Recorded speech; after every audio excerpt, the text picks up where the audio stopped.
चलो देखो, अपवर्धन अपवर्तन का कारण, अपवर्तन का काजेज ऑफ रिफ्रैक्शन।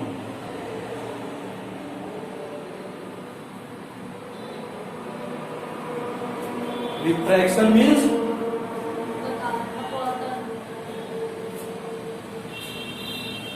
काजे मीन्स कारण होता है।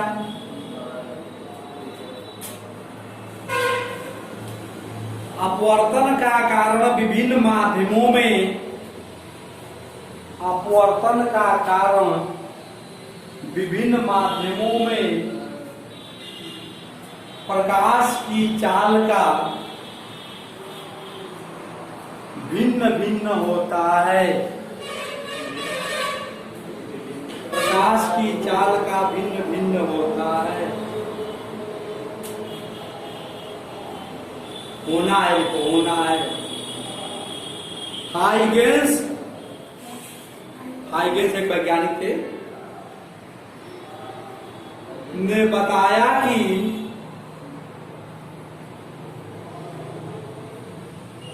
जब कोई तरंगाग्र एक माध्यम से दूसरे माध्यम में प्रवेश, तरंगाग्र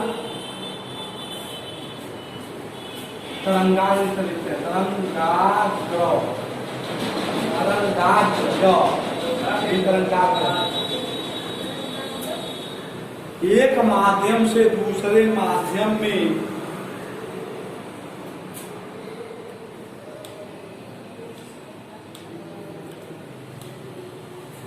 एक माध्यम से दूसरे माध्यम में प्रवेश करता है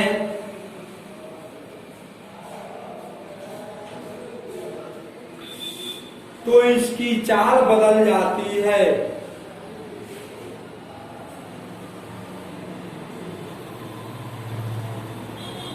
तथा दूसरे माध्यम में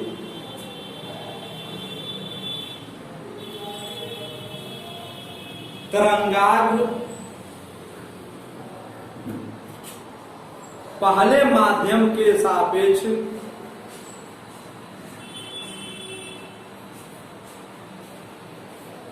कुछ झुक जाता है, कुछ झुक जाता है।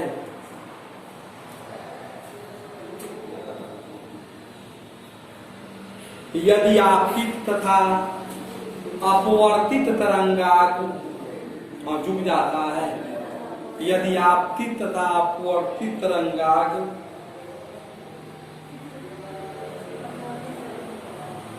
दोनों माध्यमों के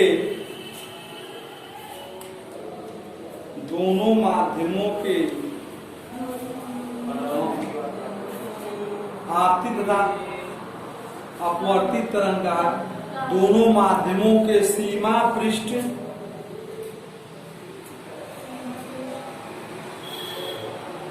के साथ क्रमशः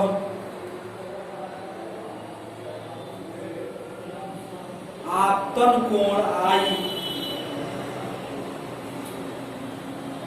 के साथ क्रमशः आपतन कोण आई तथा अपवर्तन कोण आर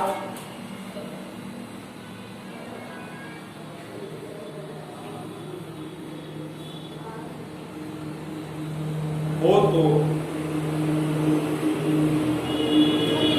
साइन आई बटे साइन आर बराबर V1 बटे V2।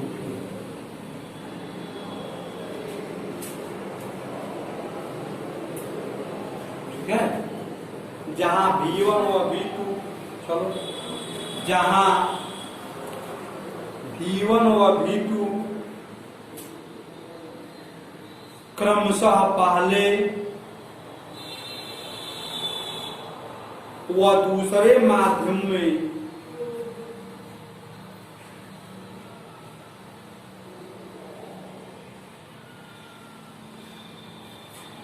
तरंगों की चालें हैं।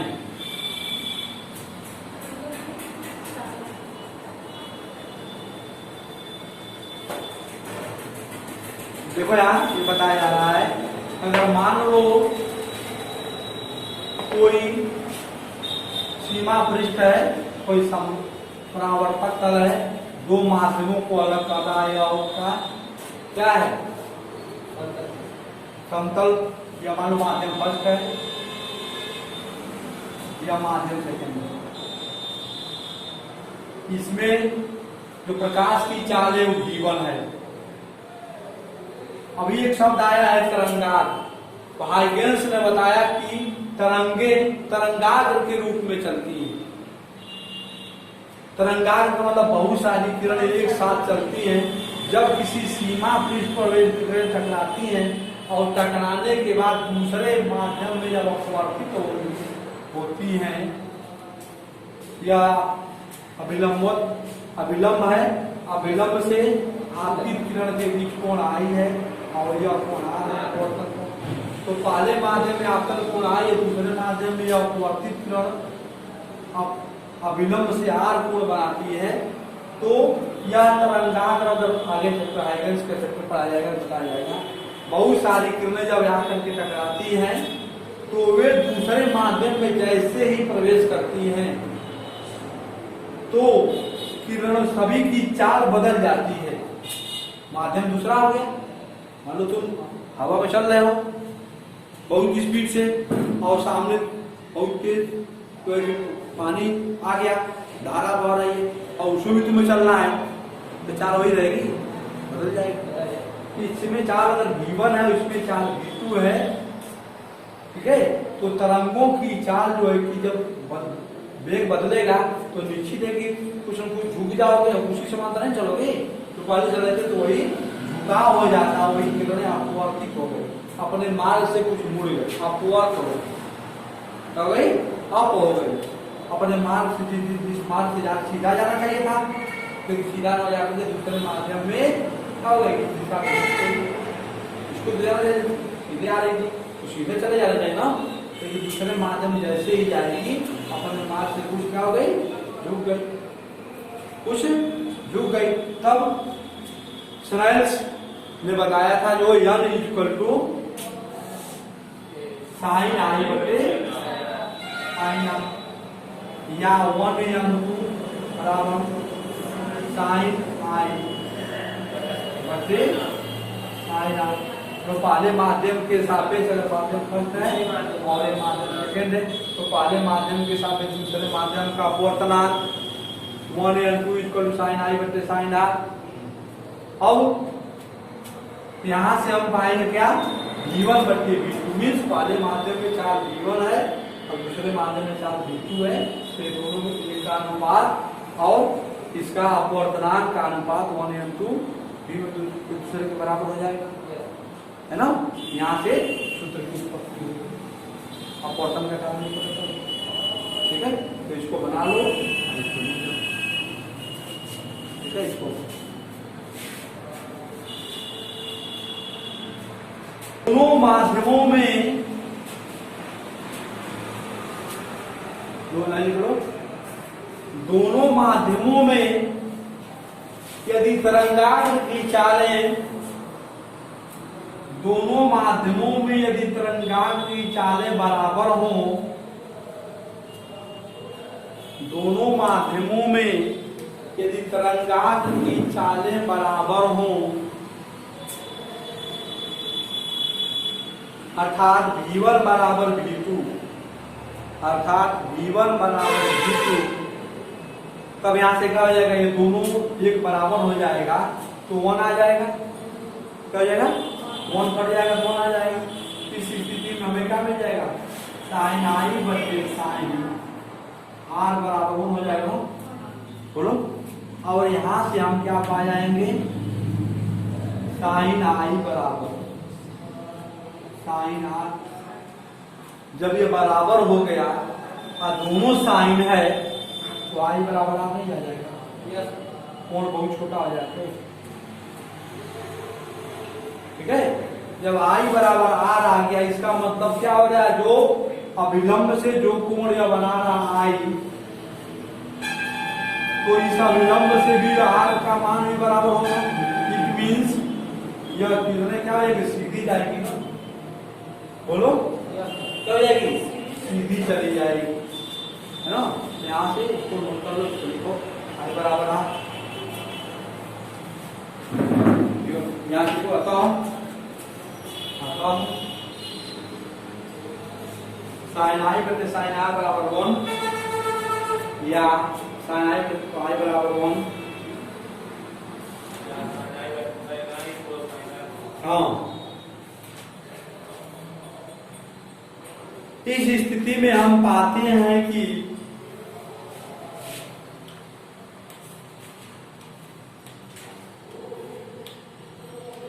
दोनों तरंगाग्र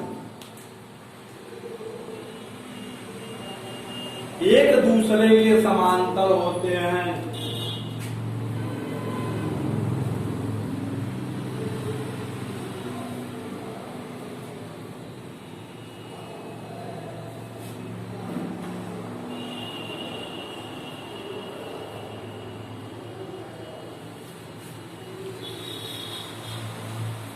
अब यहां ध्यान दो, यदि अब इसको मिला देते हैं, यदि आई बराबर 0 कर दिया जाए तभी तुम्हें आई बराबर आर पढ़े हो, या इसी सूत्र से तो आर बराबर क्या हो जाएगा, मीन्स अगर आई 0 कब होगा,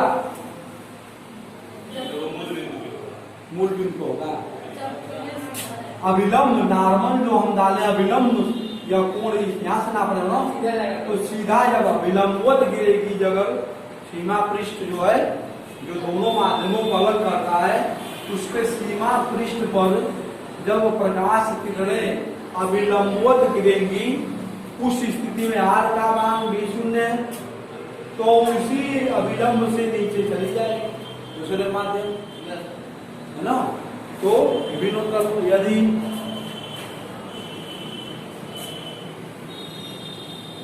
आपतित तरंगाग्र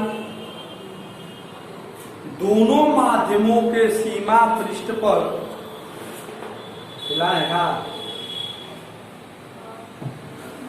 जो खराब वाला नहीं है, महंगा वाला है ना।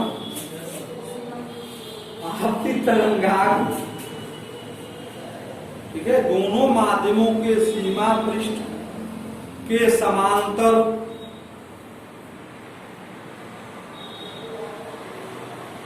हो तो कोष्टक में लिख रहा आई बराबर 0, तो अपवर्तित तरंगाग्र भी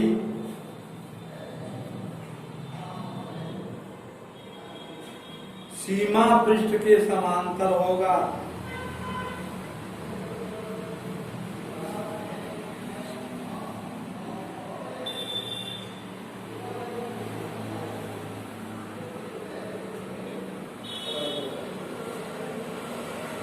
इस प्रकार अपवर्तन की क्रिया में, इस प्रकार अपवर्तन की क्रिया में प्रकाश की चाल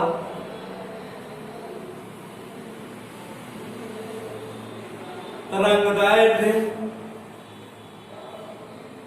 तथा तीव्रता बदल जाती है।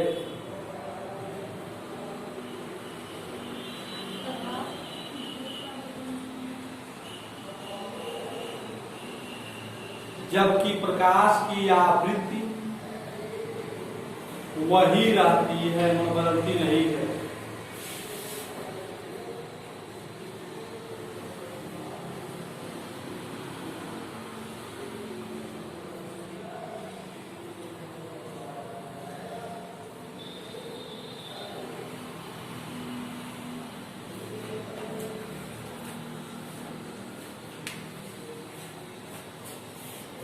अब एक नोट करो सवाल,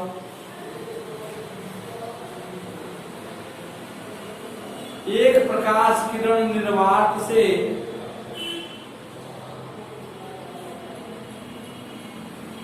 अपवर्तनांक n के माध्यम में प्रवेश करती है।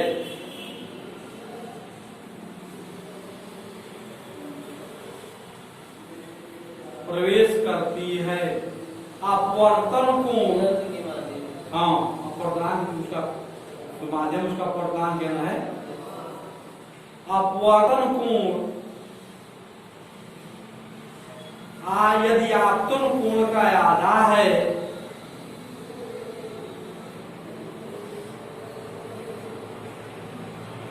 तो आपतन कोण का मान बताइए।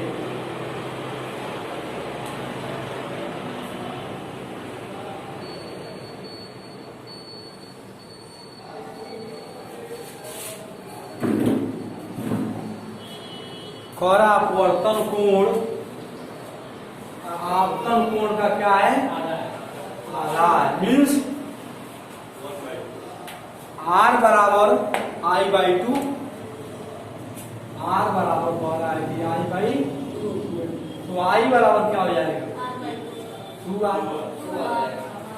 देखिए ये छोटी भी गलती है ना, छोटी छोटी मिस्टेक अगर होते हैं इसका मतलब क्रॉस प्रोडक्ट में A/B इक्वल टू C/D है, वो आप इसी तरीके से वो नहीं समझे।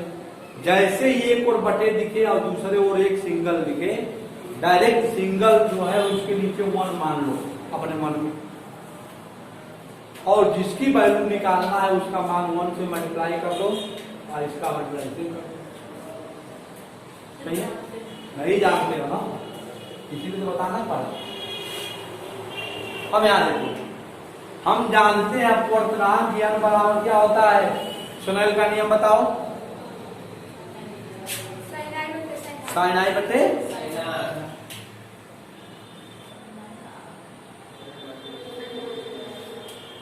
अपवर्तनांक नियम दिया है और आई की वैल्यू 2R मिल गई, मान रख देंगे तो क्या हो जाएगा साइन आई की जगह पर 2R हो जाएगा। अब बटे R को हम यही लिखे क्योंकि R इसमें यही लिखे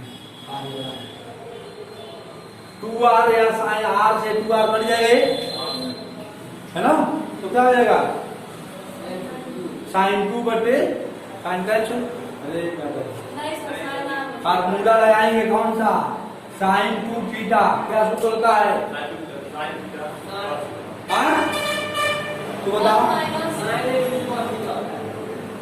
2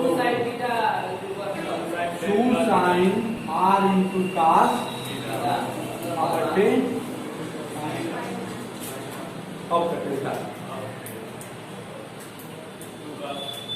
अब यहां से m बराबर क्या आ गया 2 हमें R की वैल्यू निकालना है, किसी वैल्यू निकालना है R की, तो यहां से कास R बराबर क्या हो जाएगा। चलो तुम बताओ कास R बराबर क्या लिखोगे।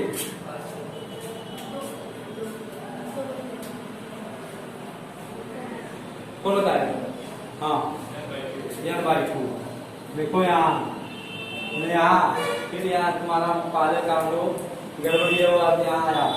जब भी गुणे का चिन्ह रहे ठीक है, गुणांक हमेशा इसके नीचे चला जाएगा ये ठीक है। इसका मतलब यह हुआ कि नाने पर तू बहुत बढ़िया से ध्यान नहीं दिए, तो नाने पर खाई मोटाई नहीं है। अब यहाँ से देखो काश R की वैल्यू n/2 आ गई तो R की वैल्यू क्या हो जाएगी। चलो थोड़ी बताया जो चल रहा है मैथ में 2 होगा तो बता। हाँ चल रहा अभी प्रतिलोम मृत्यु प्रकरण चल रहा है n/2 cos होगा n/2 प्रतिलोम मृत्यु प्रकरण पढ़ना बेकार है, काहे पे चलो तभी जानोगे। अरे R बराबर हो जाएगा काश इनवर्स n/2। वही तो मैं कहा प्रतिलोम बराबर है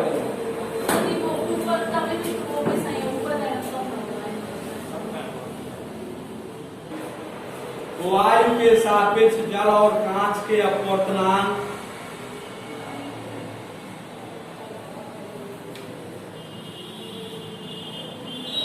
क्रमशः 4/3 एवं 5/3 है।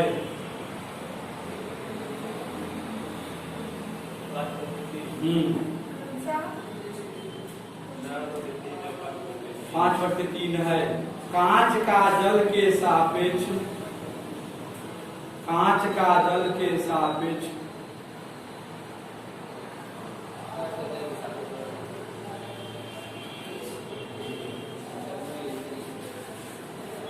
अपवर्तनांक बताइए। हाँ,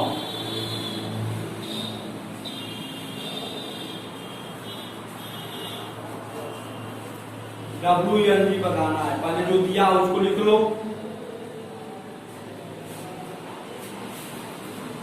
वायु के सापेक्ष जल के अपवर्तनांक कितना दिया है? AN वाटर ANW 4/3 दिया। ANW कितना दिया है? हाँ,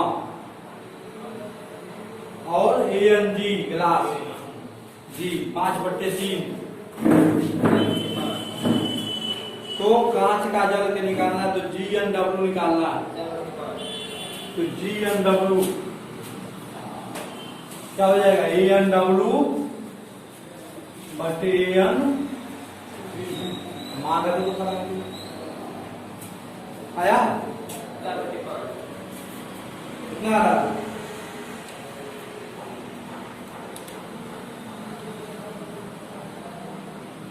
5/4 आ रहा है ना।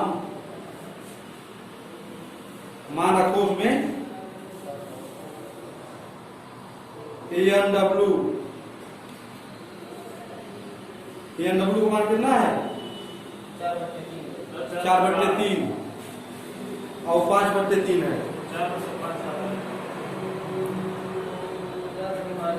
हाँ, इसमें तो आंसर कुछ और दे रहा है। 5/4 दे रहा है। हाँ, मान करो इसको। क्या बोले थे सर कि 4/3 वो 5/3 हो जाएगा। हाँ